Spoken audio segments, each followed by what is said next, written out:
ಈ ಚಿತ್ರನಟಿ big boss ಸ್ಪರ್ಧಿ Trisha ತಪಾಂಡ, ಈ ಹುಡುಗಿ ಜೀವನದಲ್ಲಿ ಸುಮಾರು ಘಟನೆಗಳೆಲ್ಲ ನಡೆದಾಗಿದೆ. ಯಾವ ಥರ ಅಂತಂದರೆ, ಒಬ್ಬ ದೊಡ್ಡ ಬಿಸ್ನೆಸ್ ಮ್ಯಾನ್ ಜೊತೆ ಪ್ರೀತಿ ಪ್ರೇಮ ಆಗಿ ಅಲ್ಲಿ ಬ್ರೇಕಪ್ ಆಗಿ ಆ ಸೋಷಿಯಲ್ ಮೀಡಿಯಾದಲ್ಲಿ ಆ ಬಿಸ್ನೆಸ್ ಮ್ಯಾನ್ ಬಂದು ಈ ಹುಡುಗಿ ಮೇಲೆ ಆರೋಪ ಮಾಡಿ ಕೊನೆಗೆ ಆ ಹುಡುಗಿ ನನಗೂ ಸೆಟ್ ಆಗಲ್ಲ ಅಂತ ಅಂದ್ಬಿಟ್ಟು ಅವ್ರ ಹತ್ರ ನಾನು ಸಹಾಯ ತಗೊಂಡಿದ್ದು ನಿಜ. ಆದರೆ ಅವ್ರು ಕೊಟ್ಟಿರೋಷ್ಟು ಪೂರ್ತಿ ನನ್ನ ಕೈಲಿ ಕೊಡೋಕ್ಕಾಗಲ್ಲ, ನನ್ನ ಹತ್ರ ಏನಿದೆ ಎಷ್ಟಿದೆ ಅದನ್ನ ನಾನು ಅವ್ರಿಗೆ ವಾಪಸ್ ಕೊಡ್ತೀನಿ ಅಂತ ಹೇಳಿ ಇವಾಗ್ಲೂ ಅವ್ರ ಮೇಲೆ ನಾನು ಯಾವುದೇ ರೀತಿ ಆರೋಪ ಮಾಡಲ್ಲ.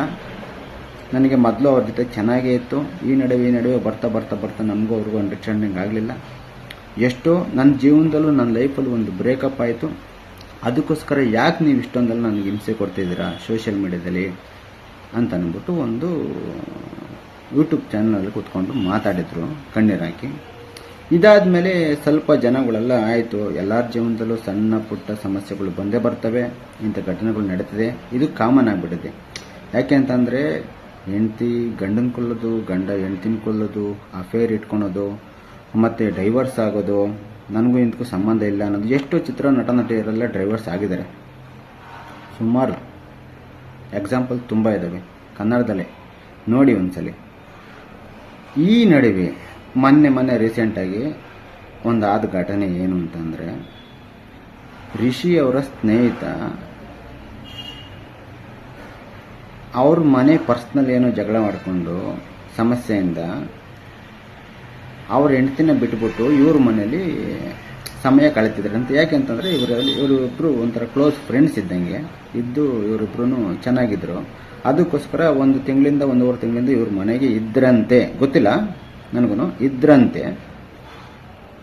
ಅದಕ್ಕಾಗಿ ಸಣ್ಣ ಪುಟ್ಟ ಏನೋ ಸಮಸ್ಯೆಯಿಂದ ಮತ್ತೆ ಅಲ್ಲೆಲ್ಲೋ ಹೋಗಿ ಮತ್ತೆ ಈ ಹುಡುಗಿ ಎಲ್ಲೋ ಹೊರಗಡೆ ಹೋಗಿದ್ದಾಗ ಫ್ರೆಂಡು ಈ ಹುಡುಗಿಗೆ ಮೆಸೇಜ್ ಮಾಡಿದಂತೆ, ಏನಂತ, ನಾನು ಸೂಸೈಡ್ ಮಾಡ್ಕೊತಾ ಇದ್ದೀನಿ, ನನ್ನ ಸತ್ತೋಗ್ತೀನಿ ಅಂತ.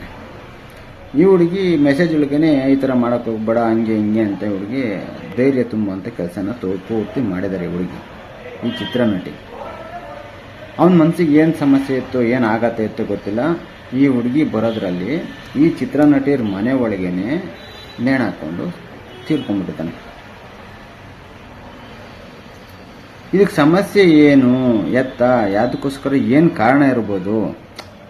ಪರ್ಸ್ನಲ್ ಪ್ರಾಬ್ಲಮ್ಮಾ, ಇಲ್ಲ ಬಿಸ್ನೆಸ್ ಪ್ರಾಬ್ಲಮ್ಮಾ, ಇಲ್ಲ ಈ ಹುಡುಗಿ ಮತ್ತು ಹೆಂಡತಿ ಪ್ರಾಬ್ಲಮ್ಮಾ? ಈ ಸಣ್ಣ ಪುಟ್ಟ ಈಗ ಹೇಳ್ತಿದ್ದಾರೆ. ಇವ್ರದ್ದು ಮಣ್ಣಿಗೆ ಹೋದಾಗ ಏನಾಗುತ್ತೆ, ಒಬ್ಬ ನೀನು ಇಲ್ಲಿ ಬರೋಂಥ ಅವಶ್ಯಕತೆ ಇಲ್ಲ, ನೀನು ನೋಡೋಂಥ ಅವಶ್ಯಕತೆ ಇಲ್ಲ, ನೀನು ಓದ್ತಾ ಇರೋ ಅಂತ ಅಂದ್ಬಿಟ್ಟು ಆ ಹುಡುಗಿನ ನೋಡೋಕೆ ಕೂಡ ಬಿಡಲಿಲ್ಲ, ಆಚೆಗಟ್ಬಿಟ್ರು. ಅದೇ ಕಾರಣಕ್ಕೆ ಆ ಹುಡುಗಿ ಎಷ್ಟು ನೊಂದ್ಕೊಂಡ್ಲು ಏನೋ ನನಗಂತೂ ಗೊತ್ತಿಲ್ಲ. ಅದರೊಳಗೆ ರಿಯಾಲಿಟಿ ಯಾವುದು, ಫೇಕ್ ಯಾವುದು, ಸುಳ್ಳು ಯಾವುದು, ನಿಜ ಯಾವುದು ಆ ಭಗವಂತನಿಗೆ ಗೊತ್ತು. ಆದರೆ ಅವನು ತೀರ್ಕೊಂಡಿರೋದಂತೂ ಸತ್ಯ. ತೀರ್ಕೊಂಡು ಆಯಿತು, ಮಣ್ಣು ಮಾಡಾಯಿತು. ಇವಾಗ ಇನ್ವೆಸ್ಟಿಗೇಷನ್ ನಡೀತಾ ಇದೆ. ಅವನು ತೀರ್ಕೊಂಡಿರೋದಕ್ಕೆ ಕಾರಣ ಏನು, ಏನಾಗಿರ್ಬೋದು, ಎತ್ತಾಗಿರ್ಬೋದು ಅನ್ನೋದಕ್ಕೋಸ್ಕರ. ಈಗ ಇದೇ ಕಾರಣದಿಂದಾಗಿ ಆ ಹುಡುಗಿ ಫಸ್ಟೇ ಪ್ರಾಬ್ಲಮಲ್ಲಿದ್ಲು, ಸಮಸ್ಯೆಗಳನ್ನ ಎದುರಿಸ್ತಾ ಇದ್ಲು. ಅದ್ರ ಜೊತೆಗೆ ಇದು ಒಂದು ದೊಡ್ಡ ಸಮಸ್ಯೆಯಾಗಿ ಆ ಹುಡುಗಿನ ಕಾಡ್ತಾ ಇದೆ. ಆ ಹುಡುಗಿ ಜೀವನ ಮುಂದಕ್ಕೆ ಏನಾಗುತ್ತೋ ಎತ್ತಾಗುತ್ತೋ ಇದಕ್ಕೆಲ್ಲ ಹೊಣೆ ಯಾರು? ಅವನೆಲ್ಲೋ ಇದ್ದವನು ಬಂದ ಸತ್ತೋಗ್ತೀನಿ ಅಂತ ಮುಂದೆ ಈ ಹುಡುಗಿ ಮನೇಲೇ ಬಂದು ಸಾಯೋಕ್ಕೆ ಕಾರಣ ಏನು? ಅಪ್ಪಿತಪ್ಪಿ ಅವನೇನಾದರೂ ಬೇರೆ ಎಲ್ಲನೋ ಹೊರಗಡೆ ಹೋಗ್ಬಿಟ್ಟು ತೀರ್ಕೊಂಡ್ಬಿಟ್ಟಿದ್ರೆ ಈ ಹುಡುಗಿಗೆ ಅಷ್ಟೊಂದು ಸಮಸ್ಯೆ ಬರ್ತಿರ್ಲಿಲ್ಲ. ಏನು ಎತ್ತ ಅಂತ ಕೇಳೋರು, ವಿಚಾರಿಸೋರು. ಆದರೆ ಇದೇ ಹುಡುಗಿ ಇದೇ ಫ್ರೆಂಡ್ ಮನೇಲೇ ಹೋಗ್ಬಿಟ್ಟು ನೇಣು ಹಾಕೊಂಡು ತೀರ್ಕೊಂಡಿರೋದ್ರಿಂದ ಅನುಮಾನಗಳು, ಡೌಟ್ಗಳು ತುಂಬ ಬರ್ತವೆ ಪ್ರತಿಯೊಬ್ಬರಿಗೂ. ಇದು ಮುಂದೆ ಈ ಕೇಸ್ ಏನಾಗುತ್ತೆ ಎತ್ತಾಗುತ್ತೆ ಅಂತ ಮುಂದೆ ನೋಡೋಣ. ಈ ಹುಡುಗಿ ಜೀವನ ಏನಾಗುತ್ತೆ, ಮೊದಲೇ ಜೀವನ ಪೂರ್ತಿ ಹೊರದೋಗಿರೋ ಬಟ್ಟೆ ಆಗಿತ್ತು, ಇನ್ನೂ ಹೊಲ್ಕೊತಾ ಇರಲಿ, ಪೂರ್ತಿ ಹೊಲ್ದಿರಲಿಲ್ಲ.